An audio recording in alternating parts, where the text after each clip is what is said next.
Bonjour à tous, ici Margot Morin. Bienvenue sur ma chaîne dédiée à tout ce qui touche à la maison, déco, organisation, astuces pratiques. Si vous aimez créer un espace qui vous ressemble et découvrir des conseils pour embellir votre intérieur, n'oubliez pas de vous abonner. Aujourd'hui, on va explorer ensemble un nouveau sujet pour transformer votre chez vous. Prêt? C'est parti! Le bois sera-t-il utilisé pour reconstruire la charpente de Notre-Dame de Paris? Lors d'une audition à l'Assemblée nationale, le vice-président du Conseil national de l'Ordre des architectes estime que ce matériau moderne et écologique serait la solution qui garantirait au mieux la solidité et la pérennité de la structure. Reconstruire la charpente de Notre-Dame de Paris en bois serait la solution la plus écologique et garantirait au mieux la solidité de la structure, a jugé mercredi un représentant de l'Organisation des architectes français lors d'une audition parlementaire. Bois comme à l'origine, acier ou béton? Le débat agite les experts qui ont tous une opinion sur la restauration de l'emblématique cathédrale parisienne, ravagée par un incendie mi-avril 2019. Le président de l'établissement public charge du chantier de Notre-Dame, le général Jean-Louis Georgelin, a quant à lui démenti dimanche des informations selon lesquelles l'option du chêne avait déjà été retenue pour refaire la charpente, contre les alternatives du métal ou du béton.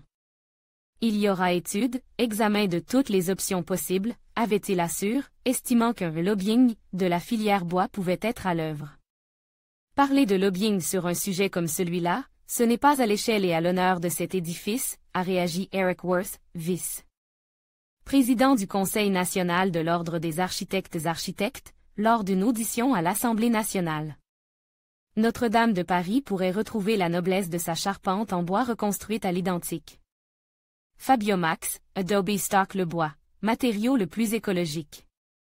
Le matériau le plus moderne, le plus écologique aujourd'hui, a-t-il dit, c'est le bois, c'est celui qui stocke le carbone.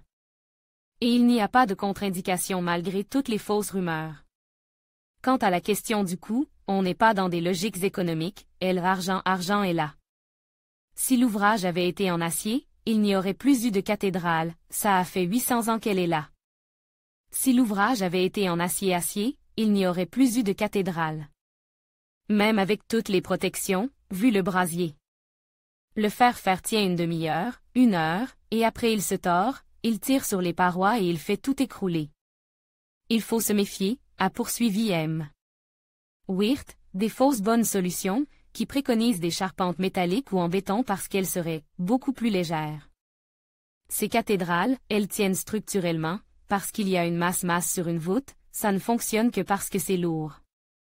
En plus, a-t-il argue, on a la chance d'avoir toutes les informations, relevés photographiques, informatiques, numériques pour reconstruire. À l'identique, cette charpente exceptionnelle surnommée la « forêt de Notre-Dame ». Le vice-président de l'Ordre des architectes estime que le temps du diagnostic allait être extrêmement long, et que le délai de 5 ans préconisé par le président Emmanuel Macron constituait un objectif mais pas un impératif.